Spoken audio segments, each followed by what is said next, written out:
Konnichiwa, blueberry. Ang daming bunga. This blueberry is one of my collection. At dahil favorite ko yung blueberry, pinapabili ko ang aking darling para makompleto ko ang iba't ibang uri na variety ng blueberry. Oh, yummy! Hello and konnichiwa nga pala guys. Soredewa yoroshiku.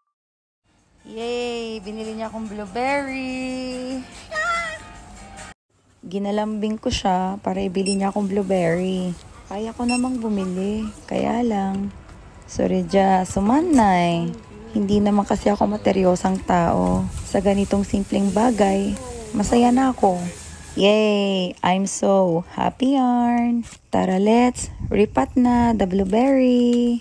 Ang gusto ko palang i-collection ay yung pwede sa container para mailagay ko siya sa kahit saang sulok. Dalawa pa lang yung blueberry ko at yung isa ay inubos ko na lahat ng mga bunga. And look at this one, so yummy. Ang daming bunga, nakakatuwa. At dahil naripat na, diligan na yarn. Soredya, thank you for watching.